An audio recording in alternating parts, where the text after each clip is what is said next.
Hello and welcome to the Ukraine Shelf, a podcast where we discuss the best books in English about Ukraine and speak to their authors about Ukraine's history, culture, politics, and its meaning for the world. The podcast is a collaboration between the Ukrainian Institute London, University College London European Institute, and the UCL School of Slavonic and East European Studies, and it is supported by the British Academy. This is a very special edition of the Ukraine Shelf because we are recording for the first time in Ukraine, in Lviv, and we're so happy to be partnering with the Index Center for Documentation and Exchange and its director Sasha Dovzhik, and with Dim Zvuku, where we are recording in front of a live audience. My name is Olesya Khromoychuk, and I'm the director of the Ukrainian Institute London, but I'm also a native of Lviv, so this is a very, very moving moment for me. In fact, I recorded several programs here as a child many years ago in this very building, so it's very nice to be back. Alongside me is my co-presenter and co-creator of the podcast, Owen Blacker, Associate Professor of Ukrainian and East European Culture at UCL. Thank you, Olesya. Yeah, it's a huge thrill to be recording in Lviv, and all the more so as we have two amazing guests with us on the podcast today. First of all, we have Yuliya Musakovska, multi-award-winning poet and translator from Lviv. Yuliya has published 6 volumes of poetry in Ukrainian and has published in many journals in Ukraine and internationally in translation. And indeed, her work has been translated into more than 30 languages. Since 2022, Yuliya has been a powerful voice representing Ukraine at many international events. And we will talk today about her first collection in English translation, The God of Freedom, which was published in 2024 by Arrowsmith Press and translated by Olena Jennings with Yuliya herself. This is a book which approaches the experience of living through war with a remarkable combination of subtlety, beautiful, surreal imagery and metaphor, and also frequently cold rage. Our second guest is Maria Tumarkin, a Ukrainian Jewish Australian writer, essayist, and cultural historian, and a lecturer at the School of Culture and Communication at Melbourne University, and she is originally from Kharkiv. Maria has written 4 books that blend essay, memoir, cultural history, and philosophy, and they include Traumascapes, which explores places in various parts of the world that bear the scars of traumatic events, Otherland, an account of a journey back to the former Soviet Union with her daughter, Courage, which looks at the idea of courage as she describes it, a messy, explosive, and morally ambivalent phenomenon, and most recently, Axiomatic, which is a study of how the past, as she puts it, infiltrates the present. Welcome, Yuliya and Maria. Hello, and thank you for having me. Thank you so much. And this is the first episode of the Ukraine Shelf where we will discuss poetry. So, Yuliya, can we begin by asking you to give our listeners a taste of your collection, The God of Freedom? And so that our listeners who do not know Ukrainian yet can enjoy your poem, can we begin by asking you to read the translation and then the original? Of course. The God of Submission. The God of submission loves gentle coughs. Warm, supple flesh is intoxicating. The whip falls, a flower blooms beneath it. Those that haven't been wriggling hurt less. The God of submission loves gentle coughs. The God of submission loves gentle coughs. Fresh straw and water in a trough for a cough. Simply believe and stop shooting back. Only the godless sleep with one eye unshut. The God of submission loves gentle coughs. The God of submission loves gentle coughs. The God of submission asks for bloody sacrifice. Being tightly bound is still better than dead. Those singing out of the tune will be slaughtered first. The God of submission loves gentle coughs. The God of submission loves gentle calves.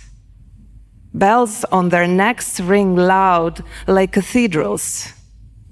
Metal rings pierce their nostrils mercilessly. Mother cows smell good, but are forbidden to feed. The God of submission loves gentle calves. The God of submission loves gentle calves. They can be spread like honey and put on a wound. They will be watching and chewing diligently in the grass where a soldier is dying.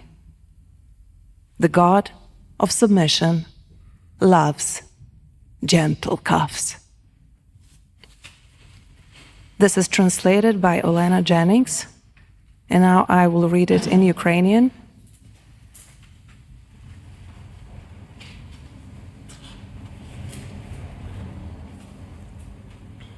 Бог упокорення любить ласкавих телят.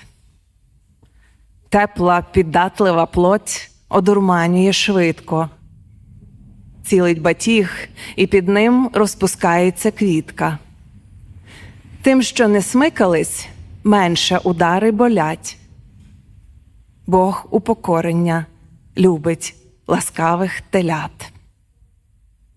Бог упокорення любить ласкавих телят. Свіжа солома, вода у поїлці в теляти. Просто повірити і перестати стріляти. Тільки безбожники з оком розплющеним сплять. Бог упокорення любить ласкавих телят.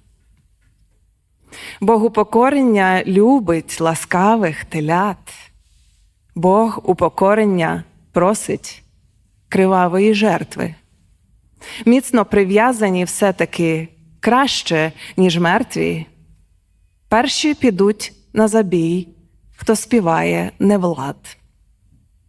Бог упокорення любить ласкавих телят. Бог упокорення любить ласкавих телят. Б'ють, наче дзвони соборні, дзвіночки на шиї.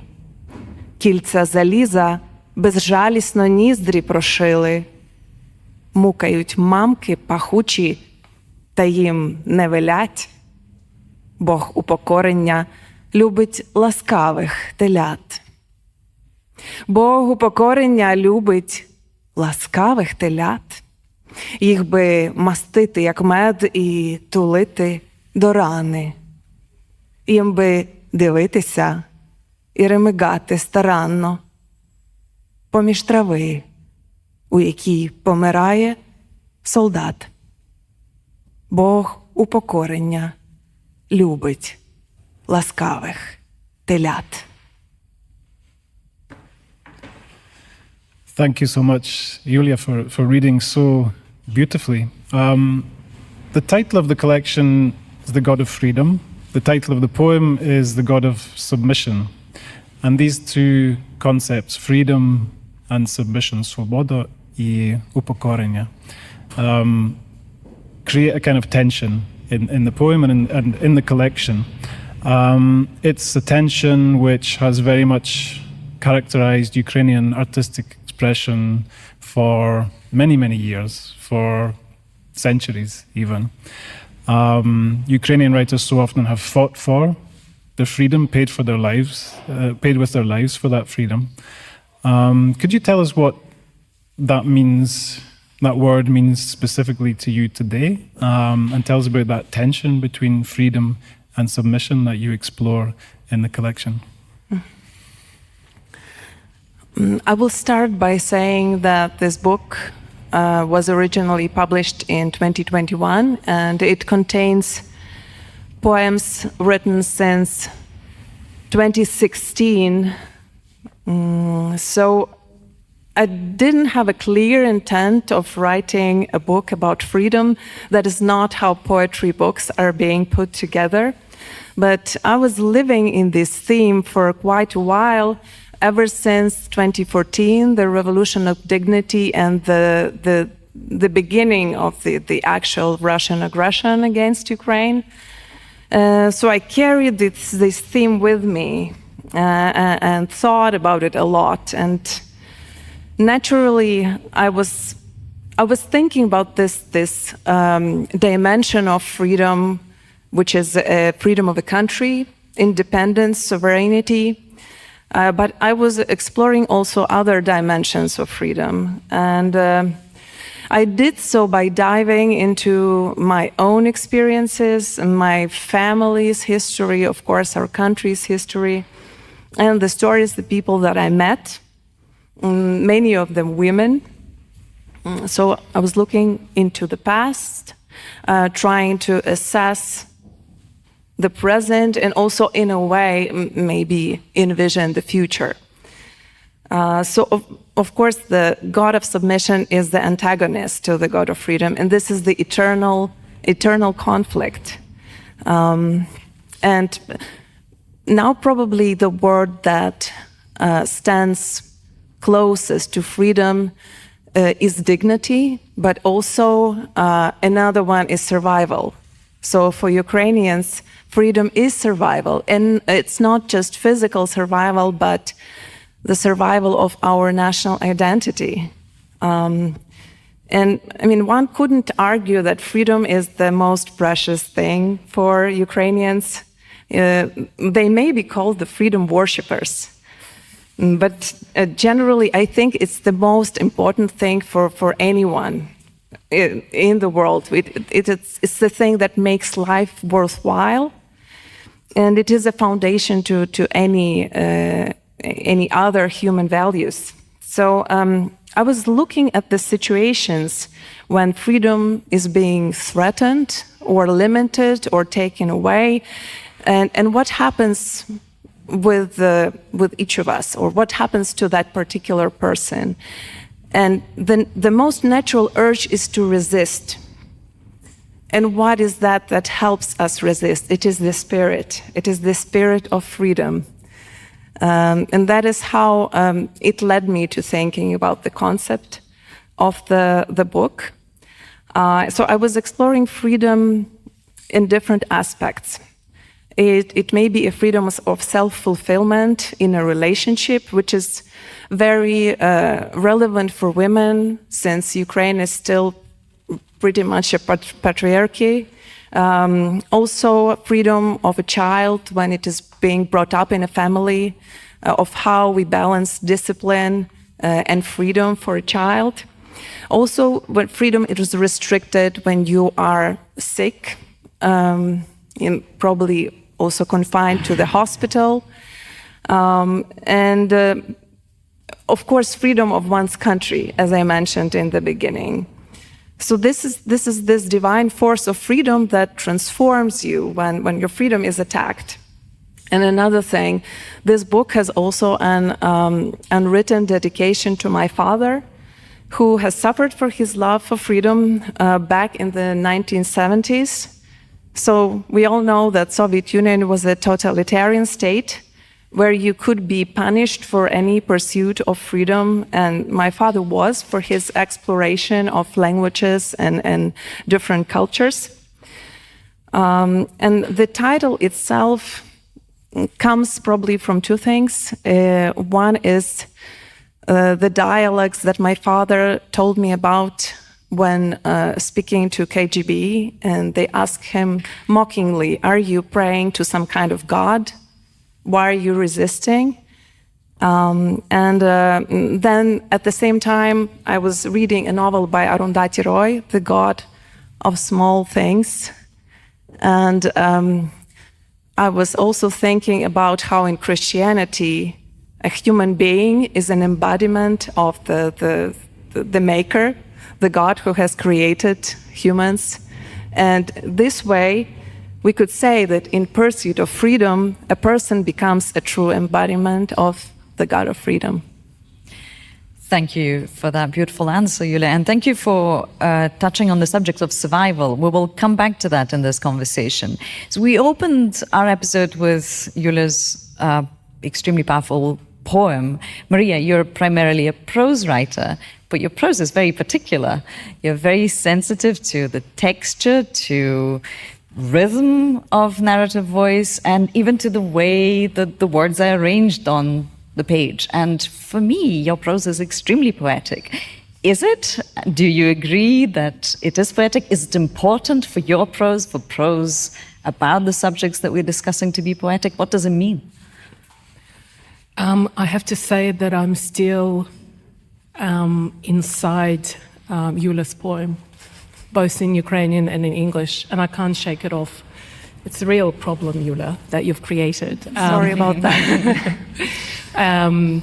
The power of that freedom, it just, and the way it enters your body and then touches your soul via your body as well, and your skin and everything. So I do think that poetry, particularly at times of war, survival, violence, incessant loss, is probably the most powerful, not to create hierarchies, but the most powerful literary form. So if you said to me 5 years ago, your prose is poetic, do you agree?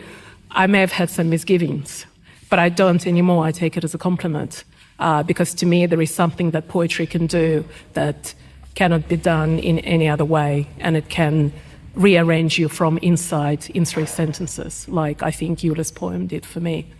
And even my voice, I can't quite control my voice, I think, because of the effect of it. It matters to me how my sentences interact, how my paragraphs, how my words interact with the readers' bodies, with their souls, with their minds. It really, really matters how they breathe on the page. The worst thing for me is the idea of dead language. So I always look for sentences that are dead on arrival or have kind of just dried up and shriveled up and can no longer hold that spirit that Yuliya was talking about. And I expunge those sentences mercilessly. So even though the genre in which I work is creative nonfiction, and it's very much nonfiction in its commitment to veracity, to truth, to rigorous examination, to very kind of unwavering ethical framework, the creative part, at its best, I think does take, certainly I feel for me, does take me somewhere in the domain of poetry. So I take it as a compliment, Alessia. It was meant as such, for sure. Part of that process, I think, what you're describing and what both of you do in different ways in your work is it's to speak, but it's also to be silent. And this question of silence, of gaps, of not speaking or not being able to speak, or blank spaces on the page, these are things that come up in your work. Yuliya, you've said in some interviews that you found it difficult to even justify the act of writing after the full-scale invasion. You said that you feel a greater need to be silent than to write sometimes. And one of the poems in The God of Freedom, indeed, this question comes up several times, I think, in the collection, but one of the poems is built around this central image of this serpent of silence, which can wrap itself around your neck and kind of squeeze language out of you, and it's a very powerful image. Can you tell us about the role of silence in your work? Mm-hmm. So the Serpent of Silence poem is from The God of Freedom, so it was written before the full-scale invasion. And I think my relationship with silence was different at that time, because still most of us felt the presence of war, but it was somewhere in the distance. The time when really the question of whether I'm allowed, whether I have a moral right to speak or to act as a poet and continue with my creative writing came after the full-scale invasion began. So first and foremost, I think I felt that my poetic craft has no use in the very beginning of the full-scale invasion. I also felt that I have no right to speak on behalf of someone else rather than me. And I felt also that I was in a quite privileged position, so I should step back and give others space to speak up. But then at the same time, there was this feeling, there was this urgent need to speak out. First of all, to express what was going on internally, and the secondly, to reach the audiences, to call out, to ask people to support Ukraine, to inform them of what was going on. And also, there were people who came up to me and told me that you need to speak on behalf of us. Thank you for speaking through your poetry and through these discussions. And I was, of course, very humbled. I was very hesitant whether I should continue doing that. But the simplest reason for silence is the pain that we all feel. This is a pain which is in a way collective. It's a shared pain when the body and the soul of our country is attacked, when our friends or just fellow Ukrainians suffer. And also our own personal grievances and losses, they influence our ability to speak. And in my more recent book, I say that speaking about the war is as if speaking with a mouth full of stones and nails. It is extremely painful, but we have to keep in mind that the enemy's goal is to silence us. So this is by speaking that we also resist. Maria, listening to Yuliya, I can see very clear parallels with some of the writing that you've done on the question of speaking, but also not speaking, choosing to stay silent, especially when it comes to survivors. So when we're thinking about war trauma, why might it be absolutely essential to share the narratives, those traumatic narratives, especially those of survivors, and why might it be important to stay silent, to withhold those stories? I should say that, Yuliya, you are speaking from the inside, and you have been in Ukraine all this time. I'm speaking from outside. This is my first time back in Ukraine from 2022.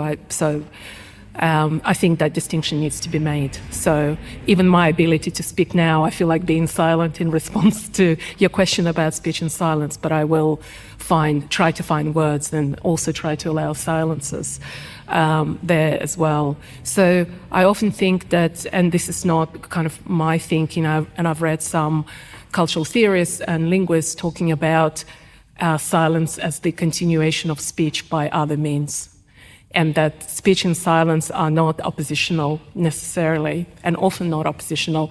They're part of the continuum, and there is a movement back and forth between speech and silence. And the kind of, I will get to your question, Alessia, I just want to address something that, William, you were talking about, the kind of silences inside the speech, right? Silences on the page. And I have always been really compelled by the idea of bringing silence into my writing and looking for ways to do so. Sometimes it is that kind of withholding that you were talking about, Alessia, the undersaying rather than the oversaying. Sometimes it's the sharp break, the sharp U-turn that points to what cannot be spoken, but to what is palpably present. Sometimes, as you said, William, it's the use of white space, of the negative space, the need for the page to breathe, the need for the words to be infused with things that cannot be said, right? So I believe in coexistence. I don't believe that this is the choice, that it's ever in writing, on the page, on the screen, however you write and read, that it's the choice between speech and silence. So I feel it's that coexistence is there. In terms of the question that you asked, Alessia, about sort of the conversations that I've had with survivors of various sort of catastrophic events and histories on ongoing realities, what I have come to believe is that for a survivor, both options are deeply compromised and absolutely charged with pain. You know, if you don't speak, and this is, Yulia, what you were talking about, the enemy wants us to be silent, right? If you don't speak, there is an element of capitulation, of surrender, of allowing other voices, other words, other narratives to prevail, right? If you don't speak, then the world will not know, and the world will turn away. It's already turning away. So the need to speak and to bring the world back and to make the world not look away, that is very, very powerful in so many survivors that I have certainly spoken to. But there is also this painful knowledge that every time you speak, you will not be heard fully, that only people who have gone through what you have gone can hear everything you've got to say. So you will always be misunderstood in some way. You will always be shortchanged in the act of your words and your experiences being received. There will always be that gap. There will always be this moment of loneliness. I am alone in this moment because people cannot hear fully what I'm saying. So there is this conflict that does not go away, I think. And I've spoken to people who have made a life out of testifying, right? They have committed themselves to a lifetime, whatever's left for them, of testifying. And you see those moments of deep loneliness. Their commitment is unshakable, but the loneliness is there as well. And I'm reluctant to blame it all on language, that language cannot carry what they've got to say.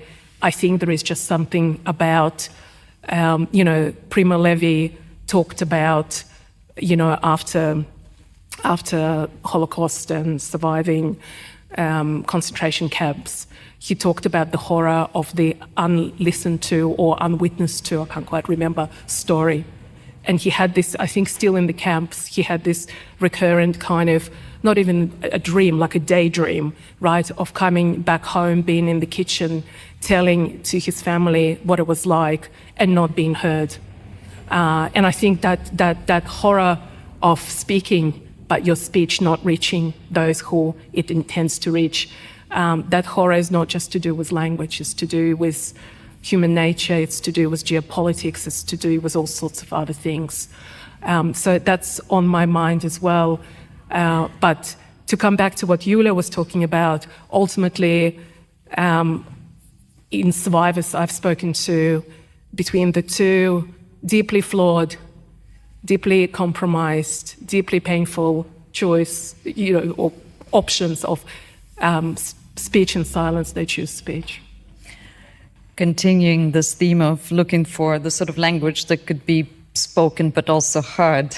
You both work across languages. Maria, you write in English, but it is not your native tongue, and yet it is the most comfortable language for you to work in. Yulia, you've translated your own and other people's poetry, and also after the full-scale invasion, your first poem was written in English, and that could be interpreted as direct access to the audiences that you wanted to reach, but maybe there's also some distance that was being created from the trauma by not communicating it in your own language, in your native tongue. So my question is to both of you, tell us what it's like working across languages, between languages.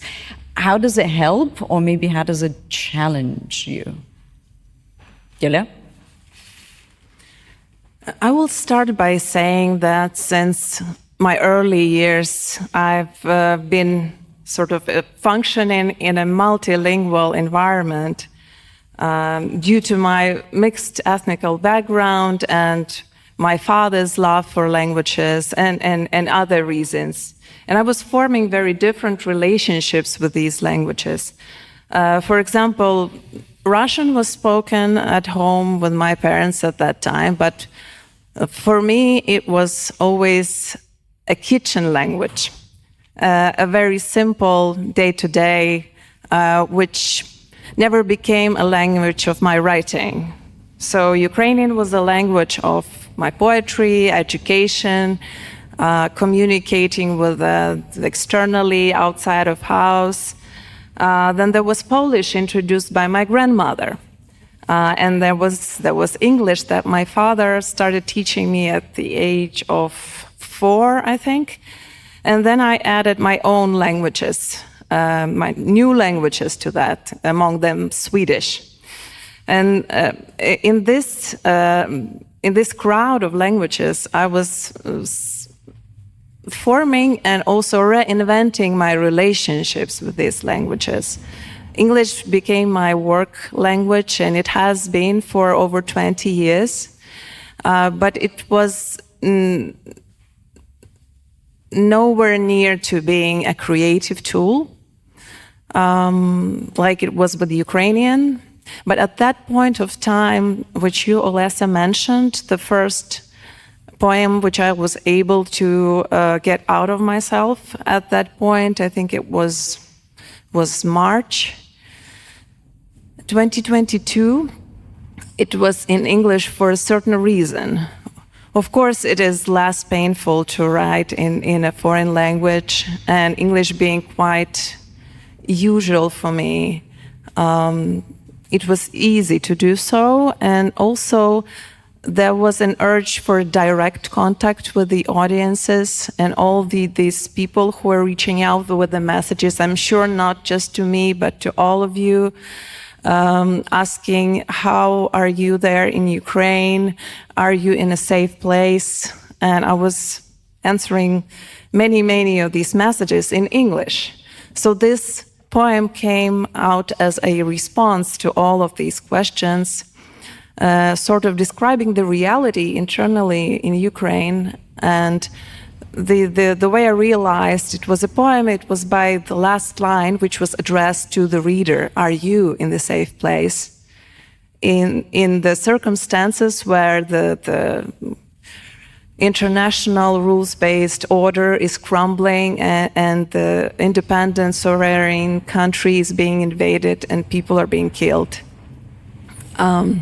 So then there was this need for more and more accounts and opinions about what's happening in Ukraine that would go directly to the English-speaking audience, and that is where I started to transform my relationship with English. And I think it went quite successfully, but it is different with poetry. I think that one poem remained the only one so far. Maria. So my family immigrated from Ukraine before it was independent, when it was still part of the Soviet Union. We immigrated at the end of '89, just a month after the Berlin Wall came down. So I entered English as a teenager, which is not recommended. I can testify to that. Yes. And I had this huge inferiority complex about it, and I thought that I could not be a writer in English. My mother tongue was Russian, and I just thought, okay, I'm going to do other things with my life. So I wrote poetry as a child, etc. It's not going to happen.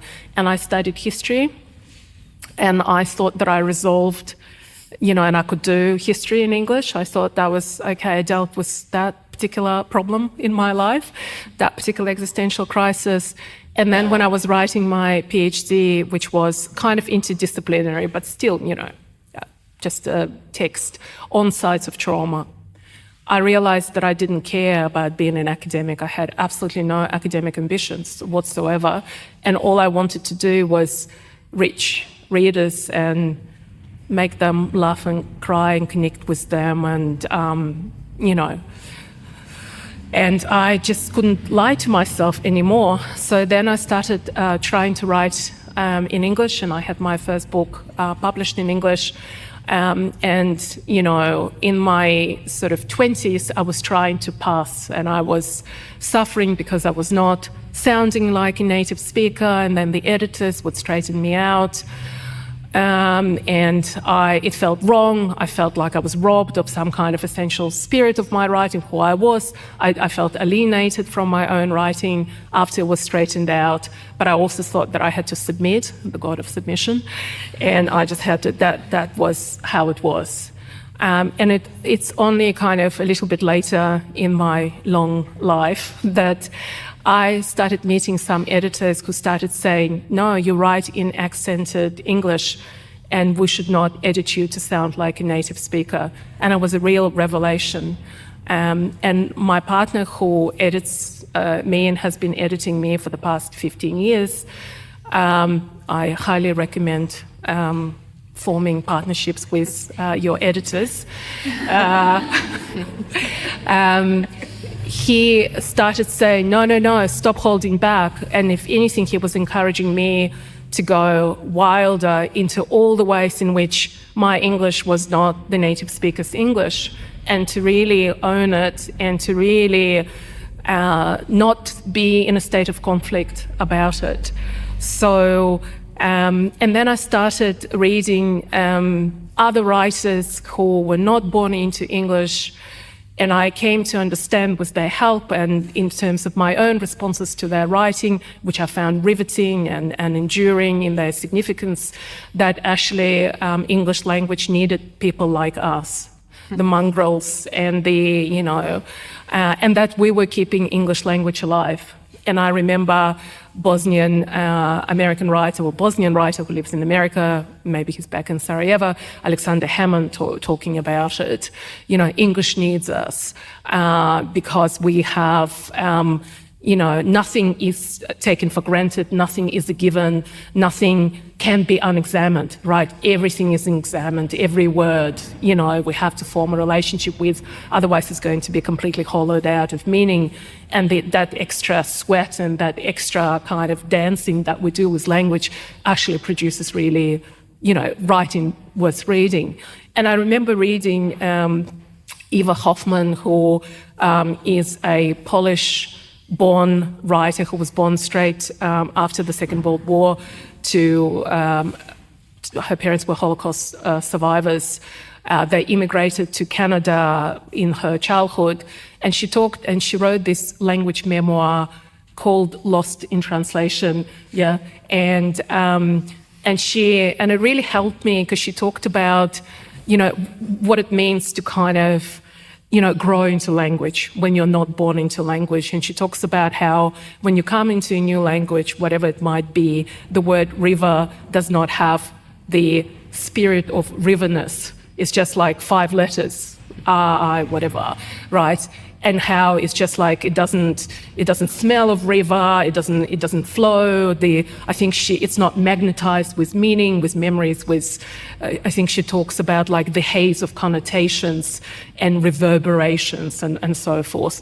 And then slowly, 10 years, 20 years in, the word river, you can hear rivers flowing through the word river, and you connect to the rivers that in other languages, and you no longer live some kind of split existence, right? You're able to bring all the other rivers into that word, and all of a sudden it's vibrating on the page for you in the way that it wasn't, in your first 10 years or whatever in the language. And that really, really helped me. I was like, okay, I just have to wait. It's just a matter of time.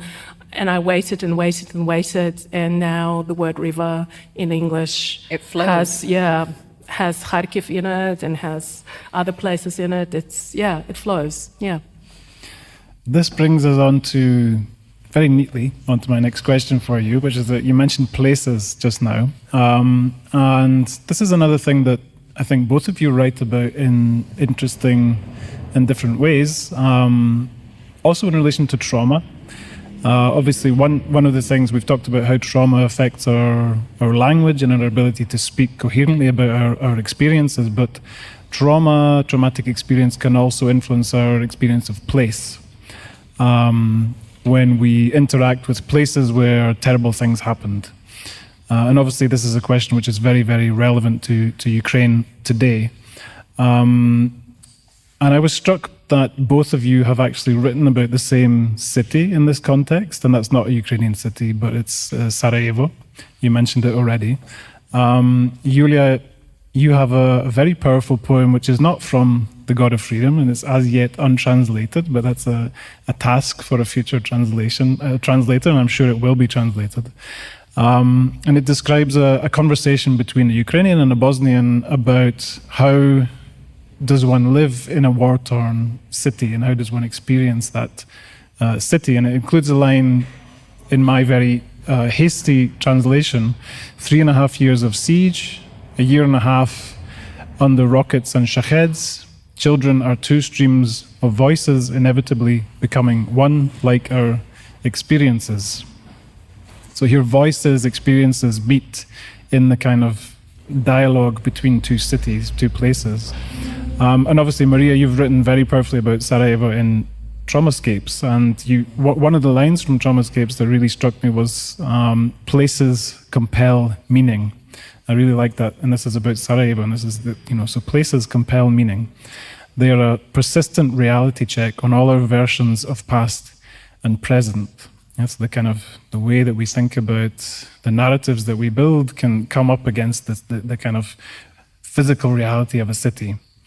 And that allows us to sort of resist maybe oversimplistic meanings imposed on places from outsiders. Maria, could you first tell us a little bit about this idea of a place as a bearer of trauma, a place as a bearer of meaning, and how also we might think of places as being in dialogue with one another? Yes, so I've mentioned briefly my PhD as the moment in which I couldn't hide from myself anymore. But my PhD was on sites of trauma.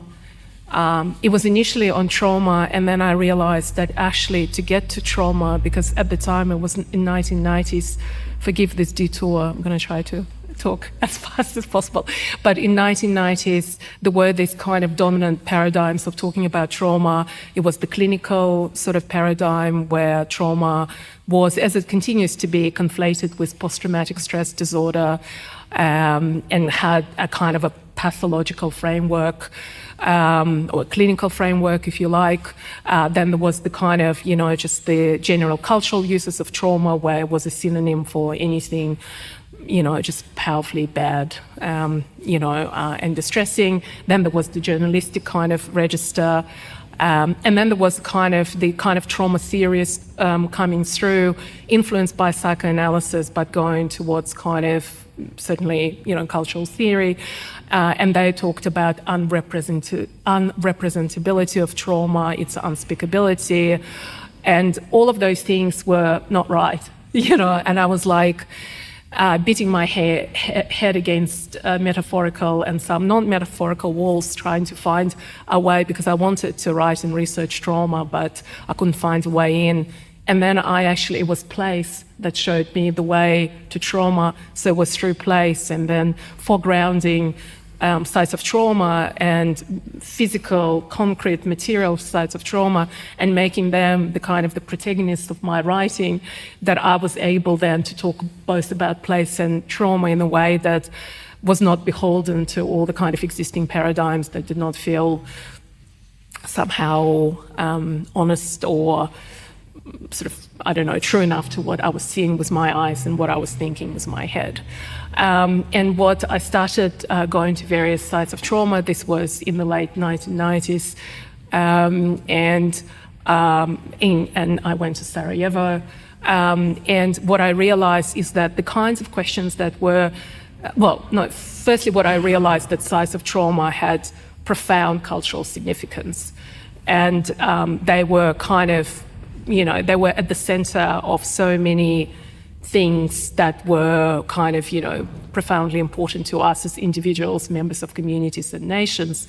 And that is grieving, that is meaning-making, and that is remembering as well. So they were kind of hugely important actors in those processes, both collective and individual. They were not sort of backdrops, they were not the wallpaper, they were not they were where the action, the kind of the deep cultural, psychic, collective and individual action was taking place. That was a revelation to me. And then slowly the other thing that I realized was that the kinds of questions that people were asking around sites of trauma were, what do we do with those sites of trauma? And I felt that that question could not be properly answered until the more foundational question was asked, which is what these places do to us. And this is how I started kind of going deeper into this, into the role of places as kind of, agents, if you like. I can't think of a better word right now, of memory and memory across generations as agents of meaning making, as sites where communities are formed, new communities, communities of mourners, new publics are formed, as sites where individual survivors can actually have an experience of the burden of remembering, the burden of testifying, being kind of transferred onto the site, if you like, and so the burdens that they feel being both socially legible and shared, which I think is hugely important because people feel crushed when they're alone with the responsibility to testify, particularly when the world moves on. I saw that sites of trauma were hugely important for all sorts of justice-seeking missions and impulses and so forth. So I stayed with that, with the idea of places being primary rather than secondary, and what they do to us being primary rather than secondary. And I felt that all the conversations were dominated by, do we memorialize, do we rebuild, do we erase?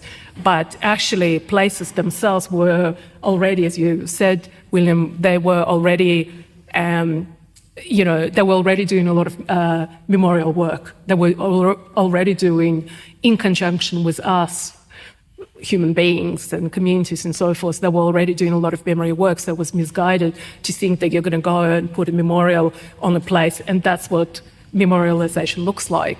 So digging under the skin of those places and their kind of immense cultural power and the immense intergenerational effect on us and as individuals and communities kind of gave me, I guess, that sort of insight. And I hope that this will be and may already be useful for Ukraine as well, just not to be caught up in the question of reconstruction in a particular way and the question of memorialization in a particular way, if possible, and to slow down around what the places do to us before we jump onto what should we do with places when we are in the position to do things with places.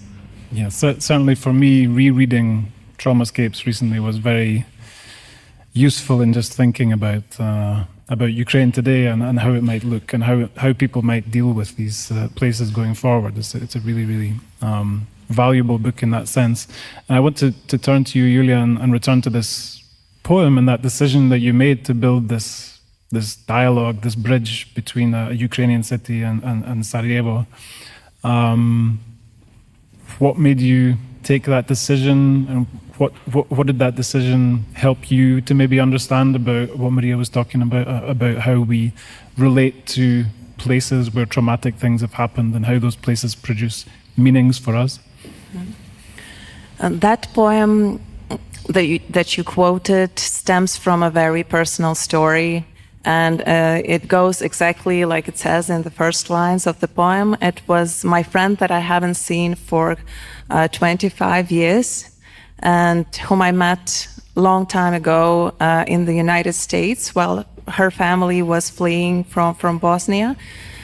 And after some time, she returned back to Sarajevo to live there. It was a very surprising decision to me. But then when I came there to meet her, I was on a trip with my son. We were in Croatia, so I just decided we must meet with my friend who just happened to live in Sarajevo. Maybe not a very tourist destination to go on, but I felt it will have a special meaning for me, and I really wanted to see my friend after all of these years. The important thing that being teenagers, while we became friends, we never once spoke about her wartime experience. And after sitting together after these years in Sarajevo, looking at the wounds on the buildings, on the houses, and absorbing this atmosphere of the survivor city that has suffered, but still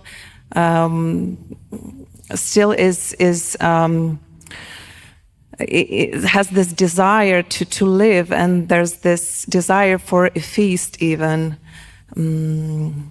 We only could talk about the war or the two wars that we both have experienced. So these experiences have created a shared space for us, and it's basically trauma that has created that shared space. And for me, that visit wasn't as painful as I thought it would be. It gave me a lot of hope. And it came not just from a conversation with my friend, sharing everything that she went through during the siege of Sarajevo, but also of her assurance that you will survive, life will get back to normal, it will not be the same as before, but it will go on. But it's also this presence of the city that has visible scars that you can almost touch with your fingers.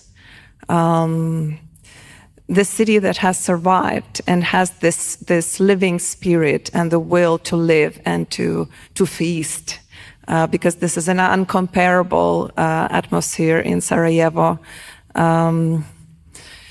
This is what really gave me some hope in that moment. And I said to my friend, I want us to have the same conversation after the war is over in Ukraine, and you will come to Lviv, and we will have another round. Yeah, Yuliya, well, thank you for bringing us back to the beginning of this conversation and the question of survival. In that poem, as you've just described, you quote your friend saying that you will survive, although things will be different. And then you add that we will survive, although not all of us. Mm-hmm. What does it mean for you to survive? And Maria, a similar question to you. You speak very powerfully of cities surviving. We see so many Ukrainian cities and towns razed to the ground by Russia. What does it mean for a city to survive? And is it a helpful concept? Yuliya? Maybe I will just start with what it means to survive, in my opinion, and then the city could be used as an example. Well, to me, survival means not only preserving the mere physical form to continue existing, but also to preserve the soul and the spirit, and this internal fire, this joy, and of course dignity, and the sense of belonging, the sense of connection. And this is true for both people and places. We've had a lot of discussions about how Ukraine should just let go of the occupied territories. And most of the people abroad do not realize that occupation is a slow death. This is also living in constant danger and living without dignity. Well, as I said, I mentioned Sarajevo, how people really have this visible spirit. You can almost feel it, despite of the physical wounds on their bodies sometimes, and the imprint of the war on their faces. You can feel the spirit. And when it comes to cities, we know that in Kharkiv, after a missile attack, a coffee shop would be open immediately, and they will apologize for the broken windows, and they will continue serve the delicious coffee and treat their visitors with hospitality and warmth. And the cultural life in Kharkiv is ongoing. Among different projects, there are concerts, there are book events. There's this new radio station, Hartia, which has been very active in broadcasting about the life of both servicemen and women and civilians. So this is what it means really to survive, to continue living. And this is very different when what is compared just to mere existing, the absence of death. If that's okay, I'll talk a little bit more about Sarajevo too, because there are very, very strong parallels, I think, between Bosnia and Ukraine, without sort of overlooking the profound differences as well. This was in the middle of Europe.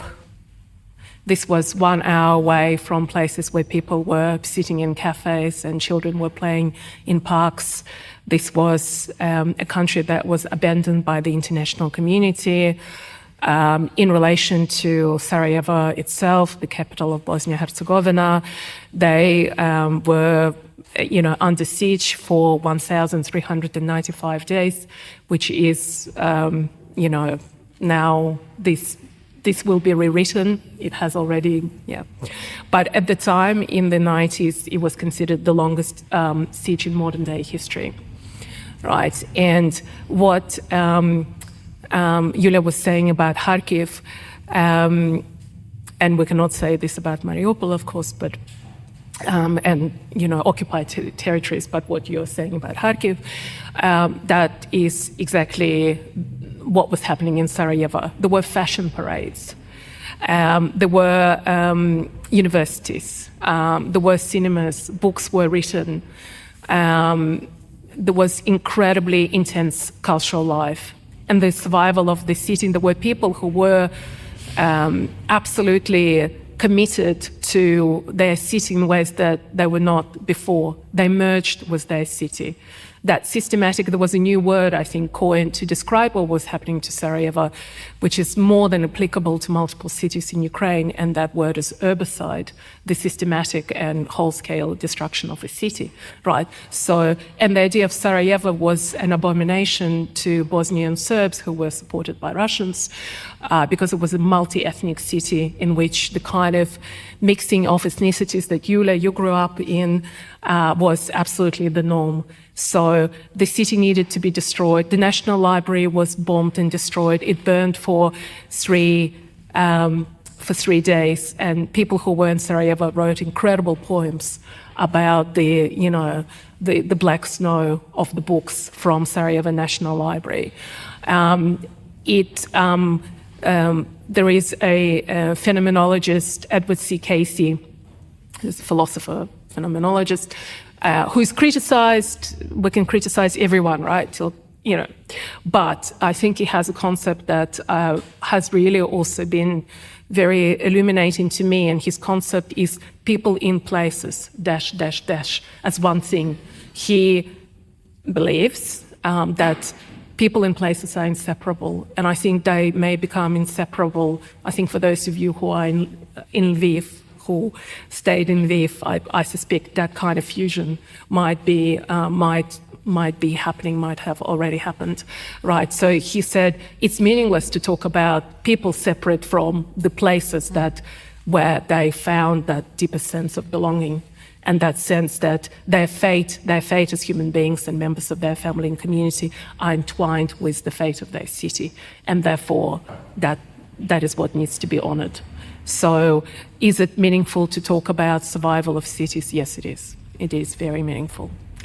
There's so much more we could ask you about your fantastic work, but our time is running out, sadly. We will have to return to this conversation. I really hope that we do. In the meantime, we're going to ask our listeners to read your brilliant work. And before we finish, as always, we're going to ask you to recommend books that our listeners should add to their Ukraine shelf. Maria, would you like to start? So my recommendations are actually Bosnian literature written at the time of the siege. So, because I think and then you can read what has been, because it finished at the start of 96. So, 20 years have passed, as Yulia said. And so you can read from inside, which is where we are, then 10 years, and then 20 years, I think. And as you said, Yulia, that gave you a lot of hope, that conversation. So I would recommend, so much was written during those 3.5 years, but I would recommend a war diary called Sarajevo Days, Sarajevo Nights by Elma Softic, Miljenka Jergovic, Sarajevo Marlboro, which I think is easy to remember, and my favorite, a book of documentary poems, if you like, Semizdin Memedinovic, Sarajevo Blues. Super, thank you. Yulia, what about you? Well, I would like to recommend a book of frontline poetry by Artur Dronj, a young soldier poet, and this book is called We Were Here, and it was published in the UK last year by Yantar Publishing, and I had an honor and immense pleasure of translating this book into English together with an editorial team from the UK. I should thank Professors Hugh Roberts and Helen Vassallo from the University of Exeter, and the poets Fiona Benson and Charlotte Shevchenko-Knight. And I should stress that it is probably the first full-length collection of a Ukrainian soldier poet that has been translated into English. And Artur wrote it while serving on the front line. And this poetry speaks not so much about the combat itself, but about the people that he meets and these profound transformations that he undergoes as a cultural manager turned soldier, as a Christian and a firm believer, redefining his relationship with God, which has resulted in strength and faith. And as a poet, which is shaped by these unprecedented challenges that he faces and the atrocities he witnesses, and there's no despair in this book. There's a lot of course, a lot of fury, but it's a calm fury, and there's determination, and there's a lot of hope. And when Artur Dronj speaks of hope, he always speaks about children. And this is especially moving coming from a young man who is yesterday's kid, who has been forced to mature too quickly in the face of the existential threat to his country. And in order to carry hope for the children of today and tomorrow, and for all of us really, and we should all remember, and I will remind once again, that the global democracy rests on the shoulders of these men and women, the brave Ukrainian army, and this alone is a reason enough to read this book, beyond the fact that it's quite simply a fascinating work of poetry. It definitely is. It's a really beautiful book. Thank you so much for these recommendations.